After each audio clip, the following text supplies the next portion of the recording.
మరొక సైడ్ బస్సును చూస్తే అసలు ఈ కనీసము బస్సు అనే ఆనవాళ్ళు కూడా లేని విధంగా పూర్తిగా దగ్ధమైపోయిన పరిస్థితి. పోలీసులు అలాగే ఫైర్ సిబ్బంది ఇమీడియట్గా స్పందించడంతో చాలామందికి ప్రాణాపాయం తప్పించుకుంది. కానీ చనిపోయిన వాళ్ళంతా కూడా తప్పించుకునే మార్గం లేకే వాళ్ళంతా కూడా చనిపోయారు.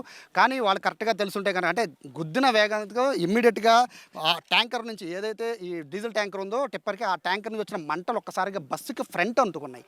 ఈ ఫ్రంట్ అంటుకున్న తర్వాత ఇక్కడి నుంచి కొంతగా ఈ బస్సు మొత్తం కూడా పొగ వచ్చేసింది. ఆ పొగ నుంచి తప్పించుకునే మార్గం అయితే ఇక్కడ ఎవరి ప్రయాణికులకి కనబడలేదు. ఒక్కసారి ఈ యాంగిల్లో ఒక్కసారి బస్సుని చూస్తే అర్థమైపోతుంది. ఇక్కడ నుంచి ప్రయాణికులు తప్పించుకోవడానికి ఎంత ప్రయత్నించారో కూడా అది చూడొచ్చు. మొత్తం బస్సు అద్దాలు పూర్తిగా పగలగొట్టుకుని వాళ్ళు రావడానికి ట్రై చేశారు. కానీ ఎక్కడ కూడా వాళ్ళకి బయటకు రావడానికి కూడా దారి లేకుండా పోయింది. ఫ్రంట్ ఉన్న డ్రైవర్, వెనక ఉన్న డ్రైవర్, అలాగే పక్కన ఉన్న క్లీనర్ మొత్తం ఇద్దరు కూడా వాళ్ళు తీవ్ర గాయాలయ్యారు. ఒక డ్రైవర్ అయితే పూర్తిగా ఇక్కడే అగ్నికి ఆహుతి చనిపోవడం జరిగింది. అయితే చనిపోయిన వాళ్ళంతా కూడా ఫ్రంట్ ఉన్న వాళ్ళు అన్నట్టుగా కూడా చెప్తున్నారు. అలాగే పైన స్లీపర్లో ఉన్న వాళ్ళని కూడా చెప్తున్నారు.